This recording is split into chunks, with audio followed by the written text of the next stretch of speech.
This podcast is for informational purposes only and should not be considered legal, medical, or mental health advice.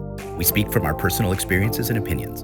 The views expressed are solely those of the individual speaker and are not intended to malign any group, club, organization, or business. Content note.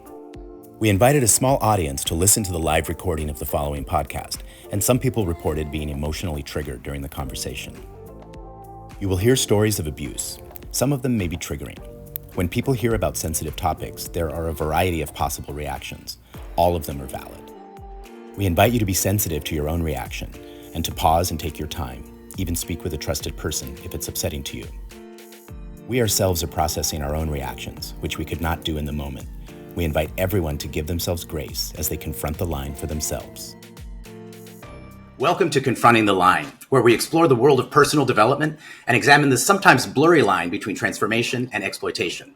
My name is Mark Tafoya, and I'm here with our host, Ann L. Peterson, author of the book, Is This a Cult?, which has been a real conversation starter in the world of personal development lately.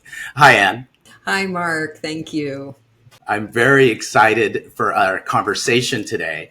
We have Alan Cahn as our guest today. Alan has over 40 years of experience as a successful entrepreneur, manager, trainer, executive, and coach for high-performing teams in business, education, and human services. And Alan was a Landmark Forum leader, and in fact led Ann's forum when she first participated. Welcome, Alan. Thank you very much, Mark. Hi, Ann. I'm so excited, Alan, when you reached out and said, "Okay, I want to come on and talk." And of course, I had you on my list from the beginning. And I just want to say for everybody listening that I love Alan. We, for the most part, when you do the forum, you do love your forum leader, but I love Alan way beyond that. Alan was at mine and Dave's wedding. He was a committed listener for Dave and just such a partner. We all lived in Seattle together. And so just very much a part of a community and a family. And so for me, Alan's been a part of my family for a really long time. And I was incredibly moved and touched when, it was a couple of years ago, we hadn't spoken in a long time. And you reached out to me to offer your support. And I'm not going to share everything of our conversation because that's between us. But you reached out and let me know that you knew what I was dealing with. And I was really in a stuck place because I was super trapped. I didn't feel like I could talk to anybody. Because if I would talk to them and tell them what I was dealing with, which is now in the book, so people can read that in the book, but I would hurt them. That was what was really there for me, and that I would somehow taint or tarnish their experience in their own participation in their own leadership. And I didn't want that. And that's ultimately what my book ends up being about, is trying to reconcile the good with the bad and to reconcile all of that journey for myself. And I wrote that in hopes because I knew this journey was coming for lots of people. And I wanted to kind of pave the way. That was one of the reasons I wrote the book when I did. And Alan was a part of my beginning deconstruction journey, if you will. I'm now learning all these cool terms, Alan. Just deconstructing, like, what really had I been a part of? What had I done? What had I not done? What was real? What was not? All those questions that come up when you get new information about all kinds of things. I mean, we have beliefs and points of view. And then at different points in our life, something happens that shakes our view. And fundamentally, the Landmark Forum actually does that. That's what happens when you do the Landmark Forum. It it kind of shakes up your point of view of how you're thinking about yourself and your life and puts you in a position to re-examine that. And so all the things that have happened to us, particularly throughout the pandemic, have been doing that for us personally, community-wise, society-wise. We are getting really shaken up right now. And Alan has been a go-to friend and person for me in sorting that out. So for all those reasons, Alan and I don't always agree, but we do always love. So I wanted to create that for everyone who's listening in, and why I was so excited you were here. Anything you want to say, Alan, before I have a kind of a list of questions for you and whatnot, but anything you want to say as we open? It was, I listened, and you acknowledge me in your book, of course. So, I read the book and then I watched what was happening with your podcasts, and then I watched and Facebook and all the people, just the, oh my God, just the bullshit that was going back and forth, the real lack of communication. As you and I know, nothing gets resolved in social media. Not, that is not the forum that you go to resolve things. That's where you go to vent, broadcast. No, I am not anti-social media. No, That is not at all. just not where you go to get Not difficult resolved. things resolved. That's true. That's scary. Yeah.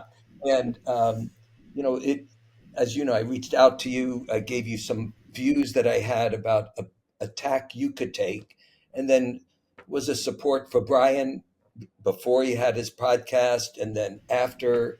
And, I know your commitment, Anne, and I wanted to be a part of the podcast. So I don't know that it's a different view than what people have said so far, but it for sure is nuanced given what I did before Est and Landmark and what I've done after. And I'd love to be able to share how I see that period, Yeah. the good, the bad, and the ugly, and my hopes for the future. Yeah. That's So exactly what we're going to do today. That's so great because Alan, this conversation is so it's so big and it is so nuanced. The whole yeah, world of what's even going on with us socially, which includes cult. I love Chris Shelton thing that cult is part of culture. You don't have a group of yeah, people come together where you don't yes, have some of these, for me, I'm so interested in examining the patterns and things, but we won't go there yet. But it's not, you're right. It's not something that could be handled in a post or even a yeah, discussion in a post. It's big. It's a big thing with yeah, lots of shades. So I yeah, think where I want us to start then, given that, is tell us about you before, like who was Alan before the S training? yeah. So Alan, before the S training, and after for a while, just an arrogant guy who was insecure about his own worth, who wanted to get validation from others because he wasn't certain that he was okay the way he was, and he was on a spiritual path. So from the moment, I first used psychedelics and or anything that was mind altering, it became clear to me that there were other ways to perceive reality than the ones I grew up with. And I became interested in how do you access those other ways to perceive yourself, others, and reality. And, the first foray I took, after reading books on Eastern religion and like that, the first thing I did was I did something when I was 22. I think I was 22, maybe 21, called an Enlightenment Intensive, which was a 2.5 day experience. Did it in New York and had this profound experience of oneness, of just oneness, probably 1972, 1973. Well, actually, before that, I did I was taking a course my senior year at MIT called The Religions of Man by a man who wrote a book called The Religions of Man, Houston Smith.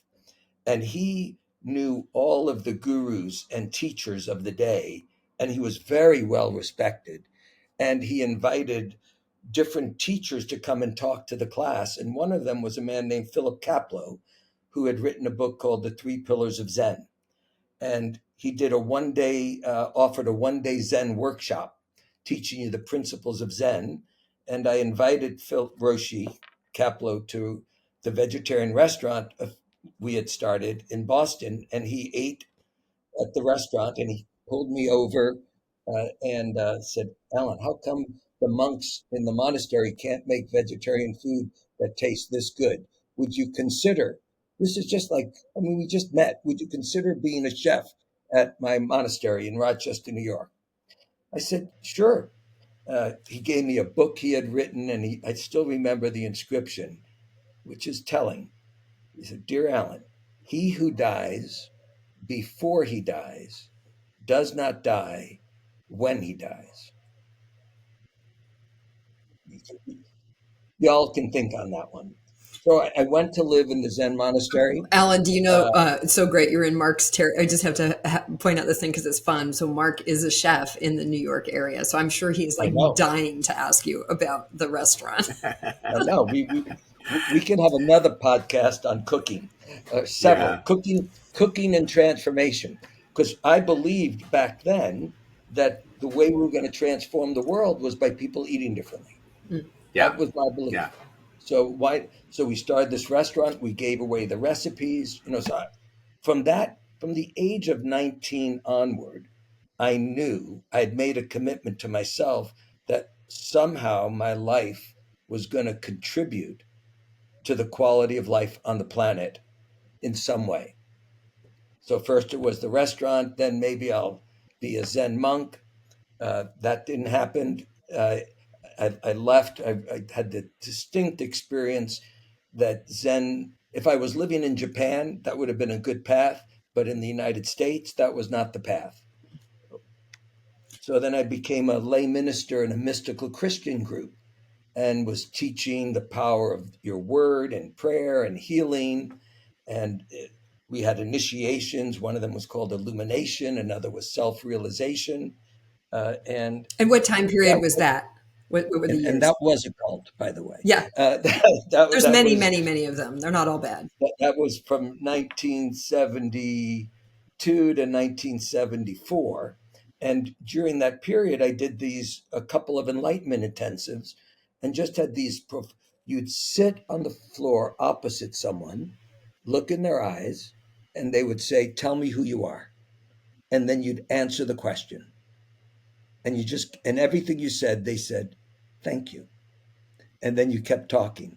And then a bell would ring, and then you'd ask the other person, "Tell me who you are." You'd go back and forth 5 times, two bells would ring, you'd bow, get another partner, and start all over again.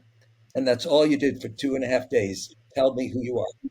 Until your mind ran out of explanations of who you are, and you actually had an experience of self.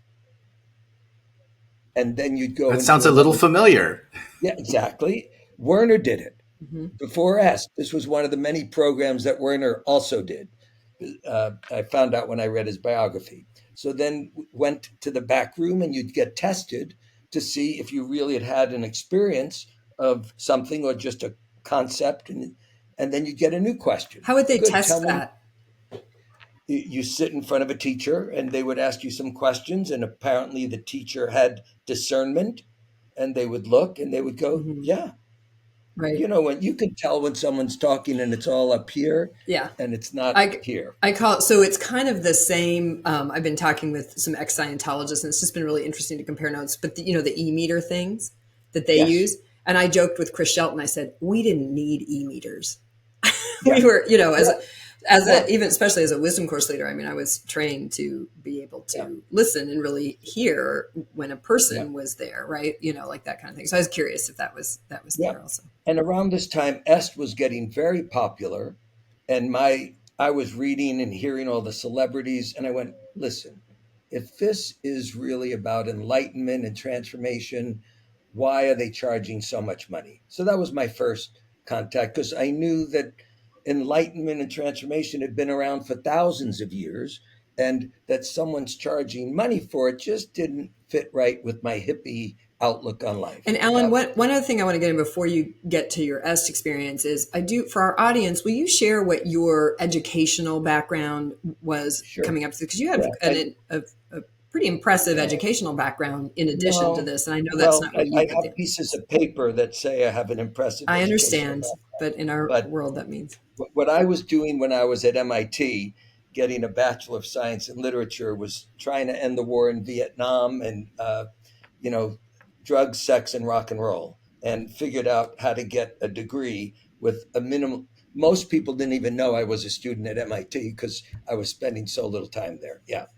So it's a piece of paper for I me, understand, and not it's a an piece of paper that says what's your because isn't it social that inquiry or something? says I have a Bachelor of Science in Literature and Social Inquiry. Excellent. I Yeah. was curious. Yeah. But I'm a kinesthetic learner, Yeah. and so I learn through Mhm. experiencing, through making mistakes, through. But a lot I of folks, learned, I think, don't know that yeah, like our institutions of higher education, like they social a degree in social inquiry in the early yeah, 1970s. Like, I mean, when I saw it, I was like, oh wow, unusual. that's unusual. That's really interesting, Yeah, and it was a very fitting set yeah, of words for the man that I totally, would come to know many years later. totally. Yeah, No, so I totally. think that was So, important. so then I got trained on by in this mystical Christian group on how to be what was called a discipleship instructor. They had members of the clergy, but I did not take life vows because I at that point I already had a son and a stepdaughter, and so it wasn't appropriate. So I became a discipleship instructor, and during that period of time, people in this order, it was called the Holy Order of Mans. It was headquartered in San Francisco. As you know, Est used to give scholarships to members of the clergy. So some of the members of this group went, including some of the senior members, went and did this S training. And I went, well, here's this thing I've been poo-pooing all these years, and some of these people are doing it. And I went, okay. And then I met a teacher from a group called the Emissaries of the Divine Light. And it was You part of are a the, hippie. but their thing was called ontological. And guess where they were headquartered? Loveland, Colorado. Loveland, Okay. Of Colorado. course. Yeah. Emissaries of Divine Light. And it was called the Ontological Society. And that was my first time being exposed to ontology.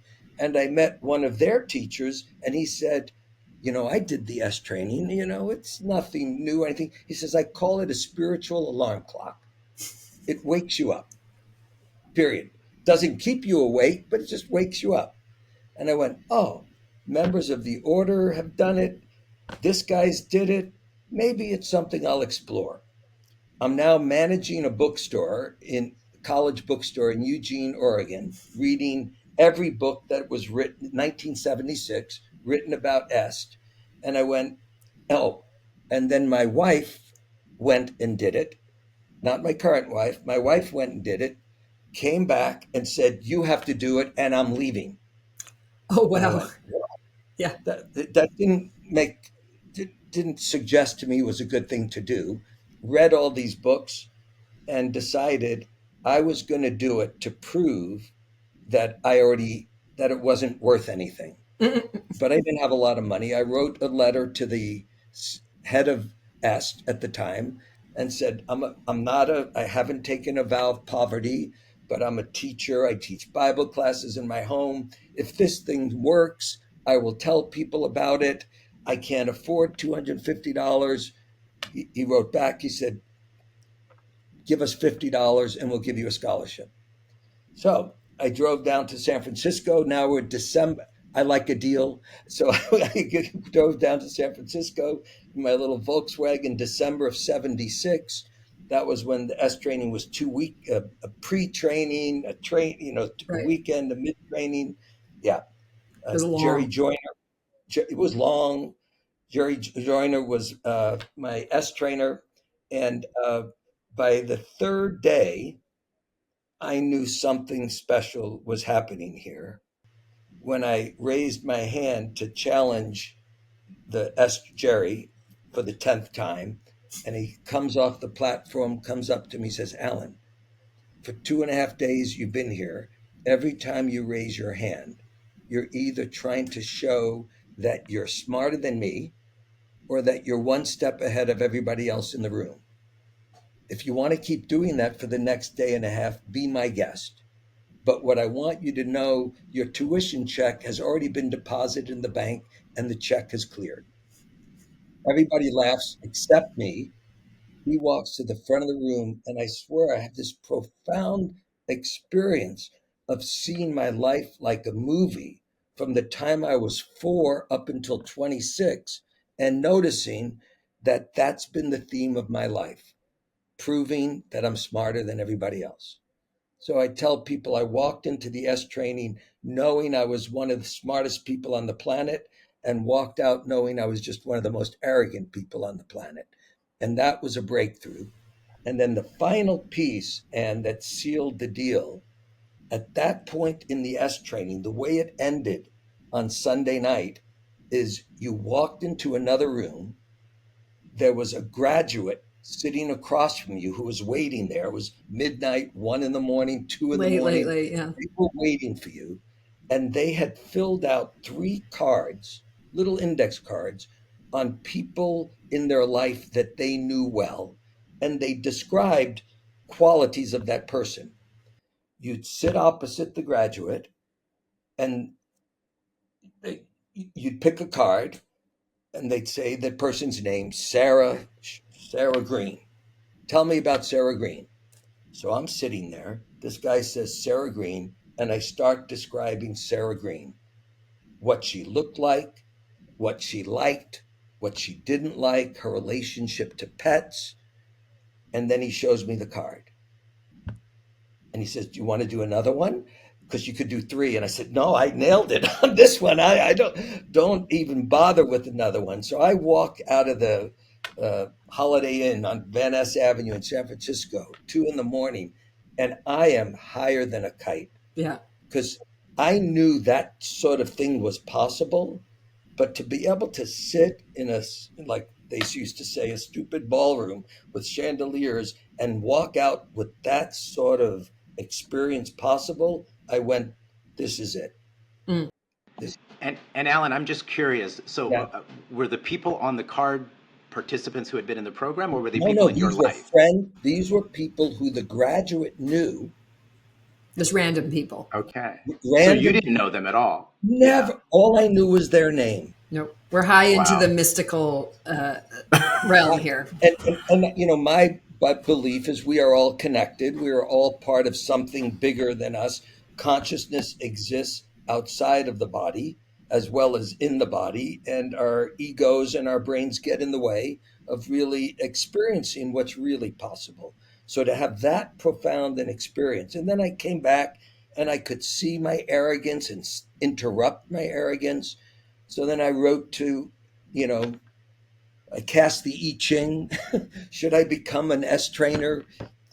It said perseverance furthers. I wrote to, folks in San Francisco and said I want to be an S trainer. Mm. There was no S in Portland at the time. They Two wrote something. two quick thoughts. Yeah, Ed said something. So I know you know Ed Gerwitz, who we very well. we interviewed. I listened to your interview with him. Yeah, It was great. and he and I have been having chats, and he's got a book Yeah. coming out. It's very exciting. So anyway, but Ed said that the difference, the S training was about finding out your life didn't work. And the joke used to be, we used to always say you're an asshole and your life doesn't work. But because we were asking him about the difference between EST and Forum, which we'll get to that because you go through both, right? I think it's really different than that. Yeah. Yeah, but he said that kind of the focus of if you were of the S training was really having people sort of wake up to their life didn't work, and hence the whole got it.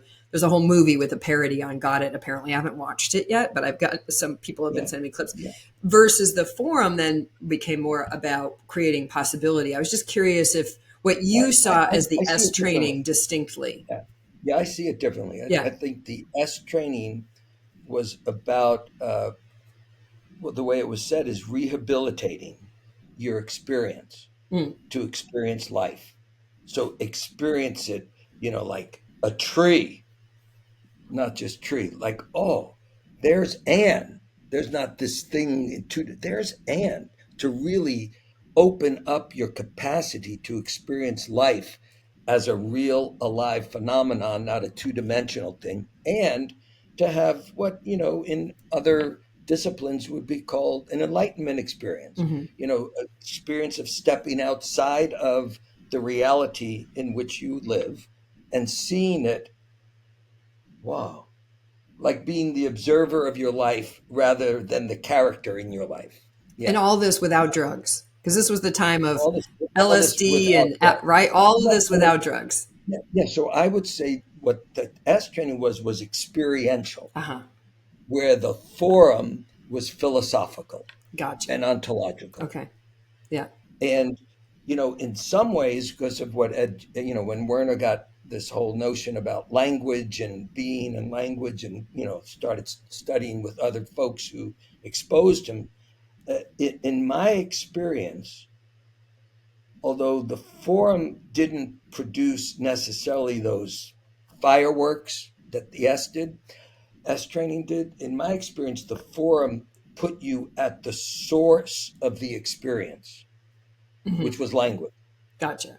I think it's just so important for those of us, particularly those of us that are committed to the industry. Yeah, It's you gotta learning the history is vital. Really, really. I'm yeah, a huge history yeah, believer and huge buff, and so I'm just yeah, been so enjoying hearing all of yeah, the what it was really like and the context of the times. Right, the times were very different. Right, and yeah. all of that plays into play. But so then tell us. So you did the S training. You decide I'm going And I to want be. to say one thing about that. Yeah. One thing about the, yeah. So as you discussed, or maybe Ed did, so Werner was a mind dynamics instructor, Right. and so he had the right to do that. Also, John Hanley Hmm. was a mind dynamics instructor, and Roger Wilhite. And those three men, one started LifeSpring, Yeah. Henley. Right. one started World, and Werner started EST. Mm. And I met Alexander, and Alexander said Werner's going to be the most successful of the three, because he could tell even then how intentional Werner was, and just how committed Werner was, and that Werner had a vision. It wasn't just starting a business. At least that was Alexander's perspective. Werner was up to something Hmm. and had the drive and intention to make it happen. And you know, uh, uh, but I digress. So tell us about how so there you did the Yeah, S training, you decide, okay, this is it. I've been trying these yeah, other things. I know you told me once that when I asked you why did you become an S trainer, and you said because for that period of time, it was the thing that I saw that could help me be who I wanted to be and make the difference I wanted to make in the yeah, world, right? yeah. It didn't, unlike the mystical Christian, you didn't have to believe in this. You didn't have to dress a certain way. You didn't have to bow down. You didn't have to eat. It reliably produced an experience. Right. And back in the 70s, it was all about experience. Right. So we had, it was a It's very worth mentioning for our experiential. audience, this is the time of encounter groups and Gestalt is a big Totally. thing and like all of Primal scream. yeah, Ed was telling me about Primal Scream. Yeah, Gestalt therapy, transactional analysis, co-counseling. It was all about experience. right. There was something happening. So There you really become was. an S trainer. Anything you can, any Well, little tidbits you want to share with? so I know then it I'm wasn't that living. direct. Let me tell you. So I'm living in Portland, and there's no Est in Portland. It's in Seattle, or it's in San Francisco. And then they decide to do an S training in Portland. So I get on the production team and help produce the S training in Portland. And then they started doing seminars. And I was the person from the get go. I have a good nose for bullshit. You know, maybe it's my arrogance, maybe it's my nose, who knows? Or you're a New Uh, Yorker. um, but whenever they started talking in the seminars, because they didn't say this in the S training that I remember, but when they started talking in the seminars about the way to keep your transformation alive is to bring guests, I knew that was BS. Just full stop. So they would do the guest talk in the seminars, and I'd be in the back of the room with a jar of bubbles, and I'd be blowing bubbles that would be flying through the room in the seminar. So that was my, My unique experience of the forum is making so much more sense because I hear other people talking about. I'm like, "Oh, but ours was fun. Like what? I yeah, mean, it was intense, but exactly, it was fun. Anyway, go ahead. exactly, yeah. So there I am blowing bubbles, and then Richard Condon, may he rest in peace, comes down one time to lead an introduction to the guest seminar leaders program. And I go, I keep bringing guests, and they always come back telling me they were pressured. So I go, I'm going to be a guest seminar leader because I know I can share this without anybody ever experiencing pressure. So I become a guest seminar leader. I'm very effective. Become a seminar leader. And then really, all I really wanted to do was be an S trainer. They weren't ready to do that. And I get a call, would you like to come on staff in Seattle Mm. and work in the center? And I called up one of my friends from college who was an S trainer, Monib Khadami, and I said, there's no openings to be an S trainer. Should I go on staff? And he said, well, if you do, it'll take you longer to be an S trainer than if you don't. He says, it's very hard being a staff member. And I went, oh, I can handle hard. So I went on staff in 1982 and became an S trainer, took 6 more years in 1988. Mm. And was being a staff member for S hard, like he said? Being a staff member in the centers, as Ed shared, it's the hardest job It's you could brutal. have. Yeah. Yeah, yeah. I don't use the word brutal, but it's the hardest job you could. The demands that are placed on you. Now, at times, I was treated brutally. Mm-hmm. That's a fact. Uh, And they go ahead. well, I'm just curious, and I know we can't ever like fully put ourselves back, in the moment of that time. We always have the benefit of hindsight, but Yes. I'm sort of curious about what had that be okay, I guess. Yeah. What had it, why was that? I mean, this is a big question Yeah. I've grappled with for myself, right? I talk about it in the Yeah. book a little bit, but we'll get to the Yeah. later, but this is in the S days, which is Yeah. reputationally Yeah. the You shit. know, It's challenging. It's intense. It's there something. One of the places where I think Werner missed the boat. I don't know that he wanted to be viewed as the way people viewed him, mm-hmm, but he did nothing to discourage people putting him on a pedestal. He mm-hmm, didn't do, in my view, responsible for how people were viewing him. sure. So Werner had a temper. Mm-hmm, So if the guy at the top yells, then it's okay for everybody to yell. yeah, That's just the way it is. yeah. Shit rolls downhill. But So if the guy, I think you just expressed something that's a little bit less obvious, but more important than shit rolling yeah, downhill. yeah, There's something about the way we work as humans. We yeah, recreate what we see totally. and I think this is one of the most challenging things, Alan, for people to understand, whether we're talking about Landmark, which is mild compared to a lot of other destructive groups, right? Yeah, And but the question always is, but they could have left. They could have just walked out. Why did they not walk out? yeah, And yeah, that's a big question, and it's got a lot of yeah, answers. But I'm yeah, curious. So there, and I think you just spoke to one aspect of it, which is, well, if the leader and remember, we have a different, how we're viewing leadership now versus how we were yeah, viewing it in 1982. But if the yeah, leader is doing that and getting adoration, fame, influence, money, all the things that we measure success by. And here we're yeah, coming into the 80s and 90s, which is the time of Wolf of Wall Street. Everything's about production and effectiveness, yeah, success, and blah, blah, blah, unlimited, potential and all of this stuff. If we're seeing that, then we're going like, well, I want me some of that. And we're still seeing it in society today. We have people, looking at who I think is one of the most nonsensical, serious leaders ever. But I've had very good friends of mine that are very smart people go, oh, but isn't he so strong? Isn't he just so? yeah, And I'm like, yeah, no. yeah, But how they see and I see are different. And then if I want some of that, yeah, but even more importantly, even if I don't want that, I just want to be a part of this community so that I can do the thing I want to do. I'm going yeah, to tolerate a certain amount of something. yeah. I think it for all of us human beings, when you have a goal in mind and you think the goal is a good goal, you can fall prey to saying the ends justify the means. Mm. Yes. And No, very good. I just think it's that simple. Yeah, that's what I If you talk when think, I say go along to get along. I think that's what I was yeah, trying to talk about, right? Like, because that was yeah, my version yeah, of it. Like, I'm going to go along to get along, but why am I doing that? Because I think there's a bigger purpose. I yeah, think there's a exactly. bigger Yeah, possibility at play. yeah, Yeah. yeah, yeah. Wow. And I've known since 19 that all human beings have faults. all organizations have faults because they're made up of human beings.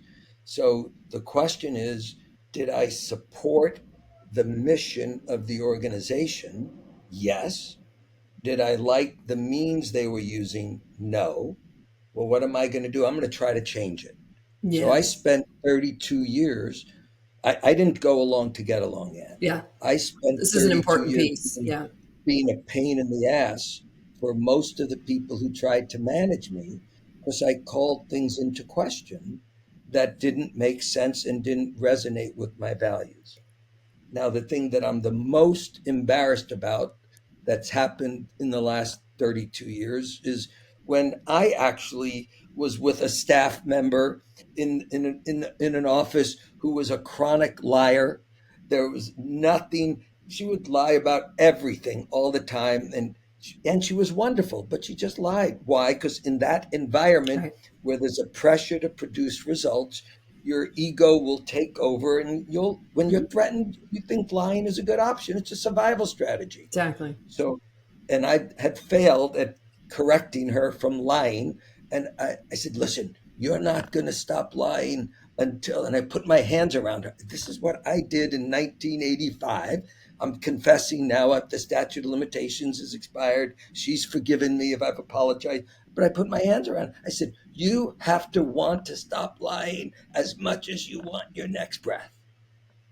And I did that. And Now, what sort of crazy person would do that except if they're in an environment where some sort of behavior like that is going to be excused because you have a good intention. There's a but there's a deeper, and you and I know it, there's a deeper reason it was excused, which is because what we now know, and we've known a few points along the way, which is another point I find interesting. But right now we're in a time culturally and in our society where a kind of abuse is not no longer tolerable that was tolerable. course. And Yeah, but we know that the leader of the organization, that was one of their core moves, was to choke yeah, people, and that's yeah. been documented. It's in books. It's in my But book. But but but I didn't even know that at the time. yeah, I'm just saying, me, yeah. a really a good guy Oh, with that's good interesting. intentions, a pure heart. I did that in that environment. Mm, I'm not blaming the environment hmm. at all. I did it. I did it. Yeah, but it Yeah. definitely, you can see like the aspects that get into the culture of any group, that have to do with, whether it's these physical things or just the way of speaking, the way of interacting with people. Just it becomes part of the culture.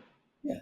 And then, and people would say, oh, if you were on a sports team, the way they would treat you in a locker room, they might do this and make all these to justify it.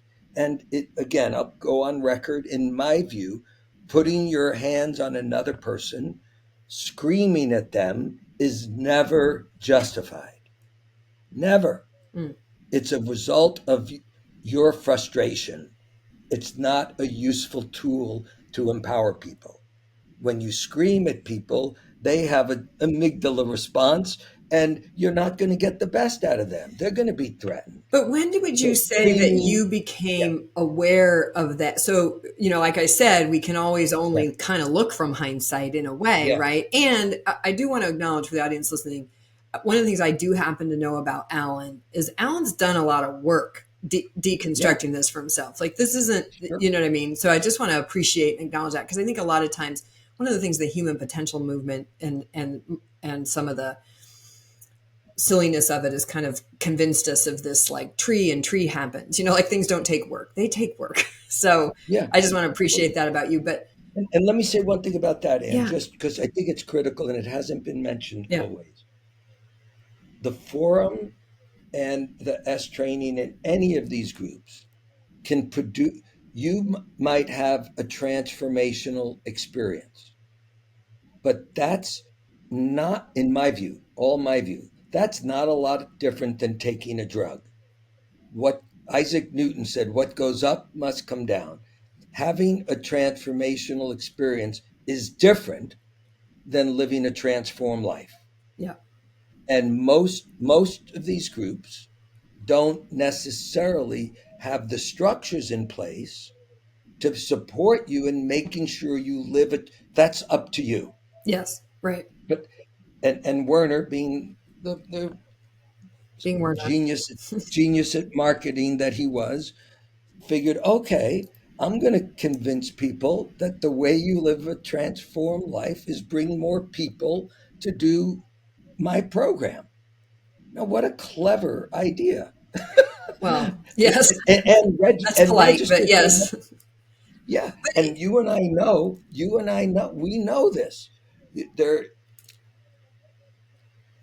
having a transformational experience has nothing to do at all with whether you ever bring a guest to any event. Nothing. yeah, and let's kind of put a pin in that for a second. That's very Yeah. true, because I want to come back to this thing, because I think what you're so generously sharing here, and Yeah. I honestly, I think there isn't anybody. One of the biggest things that I've learned in this whole journey is there isn't the most likely person to fall into some of these traps. In other words, a trap where you find yourself operating or doing things that are against your values as you have created them, right? Yeah. The people most likely for that are the ones that think they never will. That wouldn't happen. And I've heard from people like, "Oh, I would have just walked out. I can't believe you didn't." Like, no, you wouldn't. I can promise you, you wouldn't. So Yeah. I think this thing about you being shaped by the environment and Yeah.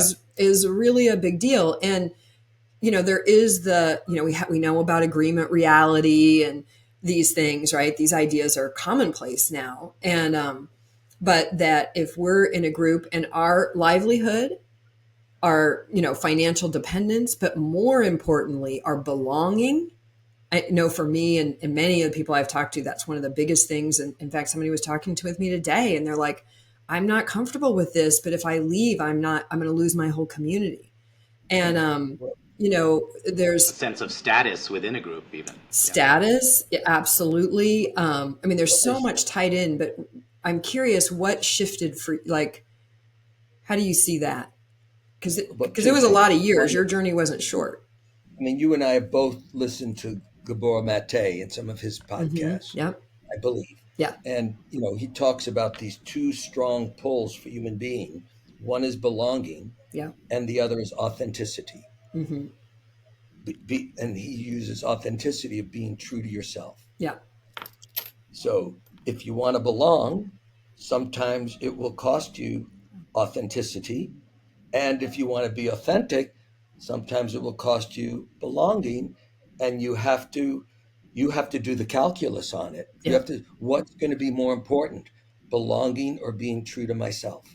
So for me, that ship has sailed. For me, I am never going to work anywhere or do anything that's inconsistent with my values, ever, ever. So let's go back to how, because the other piece you dropped in that I think was so important is you really were that you were going to change it. So there Yeah. you are. How do you Yes. get from, so bring it together for me. How do you get from putting your hands around somebody and saying, Yeah. you're going to want to have to stop lying, as much as you want to breathe right now, whatever, right? However you just said that. Right. But that's the general coaching technique, which honestly was not that uncommon.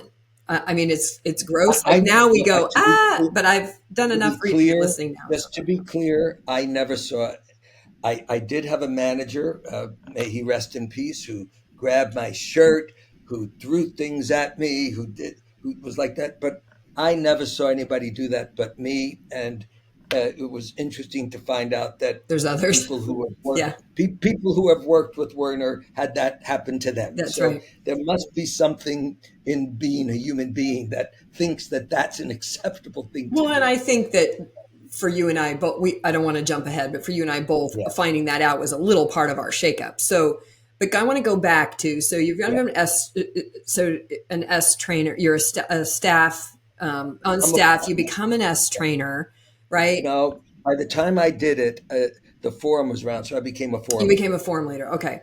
Yeah. But in this 88, whole time, 88. did you still have sort of the perception that what wasn't working? So there's a lot of things I'm sure that were Yes. working that were miraculous, right? That's right. But the things That's that weren't working, that you were somehow going to be able to impact those. Was I that still still did. in your Yep. psyche? Okay, great. Still did. So Yep. there you are. You're a And form. I would And what were talk the with things? people about it, and I would talk with people about it, and of course, be accused of that's just your opinion, that's just your this, Yeah, you we know know what all the happens when you tactics. Yeah.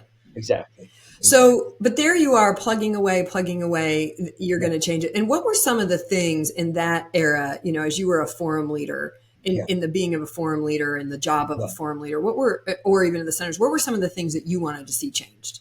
Because here, nobody's going to tell you that you shouldn't. I didn't like the notion of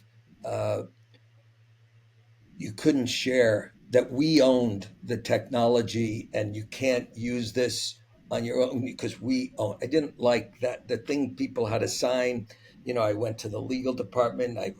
No, let's try not doing, so I didn't like that. This is important I what you did, just said. I want to underline, because one of the big things people keep saying to me and Brian and those of us that are speaking out publicly is like, well, why didn't you go to somebody that can do something about it? And it's really hard to not like laugh hysterically because there's so many years of going to people, right? No, I would go to the CEO, I'd go to the chief legal counsel, and at one point I even ran for being on the board of directors because I figured, that would, help, but I didn't win. They knew I would be a problem, so I didn't win that one. But maybe that's not why. So that was one thing, owning. Second thing was measuring people, measuring the success of a program by whether or not people brought guests or registered in another program. Yeah. I think that was fundamentally, not the only, the source of people experiencing pressure. Yeah. Is because leaders are human, and if their success is measured on these results, they're going to be more oriented around those results instead of transformation. This has been one of my biggest things. I'm like 50% at least, probably, I'm making that up, but of the quote unquote problems and criticisms and blah, blah, blah would, if not 80, would go away if they just separated those two things. And particularly once the internet and internet marketing came along, it got even more silly. Like, why are you doing this? Now, fine, leave people, let people. One of my favorite books, Brian made me read, was The Referral Engine. One of the most natural things people are going to do when they experience a product they love is they're going to tell their friends about it. And in fact, telling people to do that actually intervenes with that. Yeah. And according to that book. And so it's like, their continual persistence in that model was always like, I mean, it's sort of what started having me ask the question that I ask in my book, which is, wait, is this cult? Like, because I couldn't figure out why do they keep doubling and tripling down on these practices that are, again, don't work. My own view is, and this was something else I was talking about from the beginning. I said, we have to get material from people other than Werner. Because Werner's view, he's a human being. He's got a limited view. Right. So we're only going to get stuff. And everything that we got from Werner was a upgrade of what he had done before. Right. There wasn't a lot of new stuff there. He's a master at that. He is. One of the people who's worked with him for 50 years, could it be 50? Since 1972, 50 years. Yep. Said Werner is an amazing human being. Lives at the intersection of neuroses and genius, and you never know which one you're going to get. And I like that. Yeah. I'm not a psychiatrist. I don't analyze, but he's a human being. He's got blind spots. This is how far I went, and even though I've been gone 10 years, I got a hold of someone who works with Werner directly, still did 2 years ago. And I said, I want to talk to Werner. And she said, about what? I said, I want to talk to him about taking apart guests, realizing that guests have nothing to do with transformation, and the collapse has caused a problem. She said, don't bother. I said, why? She said, he won't listen. And I went, okay. So I didn't bother. But when you really believe you know something, right? That's well. And I appreciate what you're saying, and that you really did think that you being there, and I was that way too. I mean, I had a lot of people don't know this, but I'm actually the one who started doing landmark stuff on it was called Web Connects or WebEx or whatever at the time, right? And I did it kind of like illegally. I didn't tell anybody and until after, because I'm kind of at that time I was definitely better, easier to ask for forgiveness and permission. And Yeah. but that we really do believe that we can change things, but especially when we're in education that teaches us that Yeah. we can be 100% accountable, we can be Yeah. 100% responsible. And I have some critiques of some of those ideas now as I continue to Yeah. deconstruct that. Yeah. I don't know if they're critiques so much of the ideas as they are the misuse of the ideas. So And yeah, and one of the things I want to make sure, back in the 70s in Boston and all over the US, all these gurus were coming to the United States. And some of them were false gurus. Yeah. And there were people who got enormous value out of becoming part of groups, in my view, yeah, even though the guru was a false guru. yeah. So Oh, I went, absolutely. so I said, well, why did that happen? And this is true for me. Werner was not my guru, Yeah, but the promises that I made as a forum leader about how I was going to live my life, which is I wasn't going to honor my thoughts. I wasn't going to honor my feelings. I wasn't going to honor my moods. I was going to honor my commitment. hmm That was an as amazing constituted by your training. word, right? So that was an amazing training to get that. Now, it's only after leaving that I went, yeah, but our emotions, our body, all those things are useful. You don't have to honor them, but you got to pay attention to them because they're giving us useful data about reality. And to just live in what you said, not all these other dimensions, you get a one-dimensional life. Yeah. Yeah. And so, and I shared this, by the way, with the new CEO of Landmark yesterday about one of the things I'm suggesting that Landmark do in the future. I don't know that he'll listen, but he was very open. I said they got to get more connected to what's going on in your body, what's going on in your emotions. Most of Landmark's programs back when I did them, I haven't done anything for 10 years, so I can't talk Yeah. about it, take place from the chin to the scalp. Yeah. That's what I always It's say all, is when I left, I like within a month I was doing diamond approach work and other stuff. yeah, And I said, because I want to find out what's going on below the neck, exactly. what is this? And I started the goddess community because I was like, wait, Yeah, woman, what exactly. does woman mean? Why, what heart, what, huh? You know, Totally. Yeah. so I, it was, yeah, I did two courses that are called, the name is Poets, and it stands for the power of embodied transformation. So transformation that's embodied. So when I'm working with people now, it's what's going on here, not just here. yeah, You know, it, intellectual realizations are just that. yeah. If they're not embodied, they don't last. They Right. don't stick.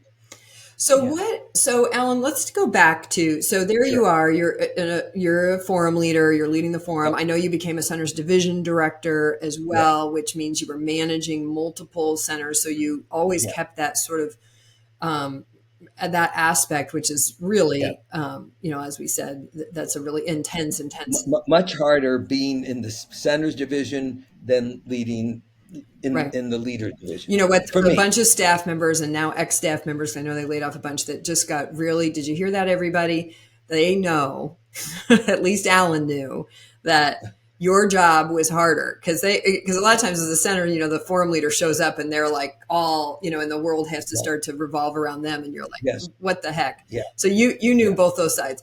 But I want to Yeah. find out. So tell us about what starts to happen that has you start to realize or see or think, kind of break this idea that you could somehow change it, that you Yeah. could somehow, there were these things that you Well, saw you didn't agree with, and if there's any others that you well, didn't get yeah. to. Well, there was one other thing. Yeah. So it was how people, the things that didn't work, how programs were measured in terms of the leaders were measured, the hours that the staff had to work, the pay that the staff received, the notion that you can't do other programs, when you're in a leader body, all the stuff that just is so 1900s, not even 1980s or 2000. It's like, that rigidity. Those were the main things. The how Oh, and I also, the the push.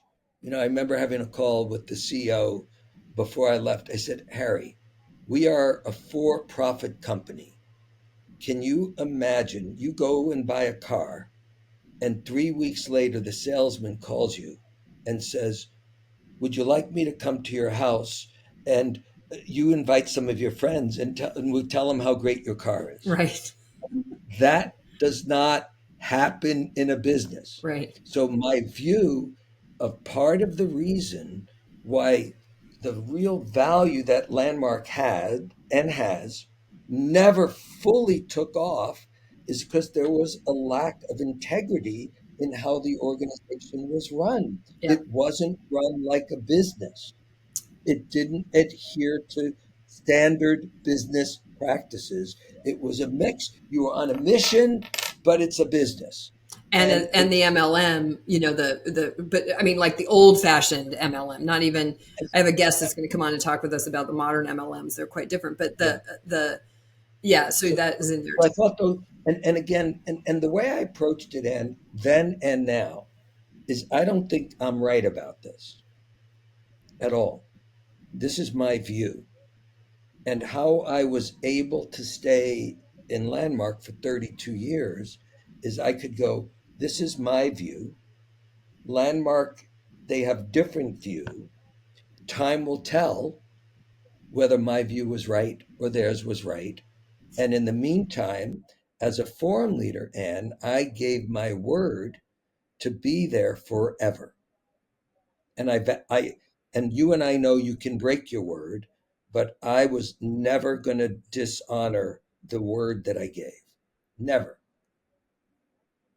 Alan, I have a question. So on this topic where you said that, where like you went to them and said, hey, this guests and insisting on guests, it's in the way. To this day that persists in the organization. And as an introduction leader or as a seminar leader, we were trained to always recreate the no. Like really get someone, if they say no, hey, no, it's not for me. It's not for me at this time, to get that. And then we were always told, like, on the other side of the no, there's finally a yes. And I'm curious about your thoughts, because oftentimes where that landed for people was, because I took that seriously. I was like you. I was like, hey, I really got this person's experience. They're 100%. And they are a no right now. Like, that's the answer. And I think a lot of people ended up hearing that as a technique, like get their no, and then they'll say yes. So like they were hoping and praying for that yes. And I was just like, no, they're no. And maybe next week it'll be yes. But as of right now, I'm going to lay off. Yeah. Well, Mark, what I found out about after leaving Landmark is one way to look at marketing is there's push marketing and then there's pull marketing. So push marketing is where you're trying to get people to do things. Pull marketing is where the customer is trying to get what you have to offer. And I made a promise when I left Landmark to myself, which I have kept, is I was never going to put another butt in a seat again as long as I live. I was never going to try to get a coaching client. I was never going to try to fill a program that I was delivering. If there was a demand for what I was offering, I'll be there in a heartbeat. So that's a perfect place for us to pause in our conversation. And we're going to resume this on our next episode with Alan, where, of course, we'll have questions coming from the audience. So thank you for being with us. This is Confronting the Line, and we'll see you next show.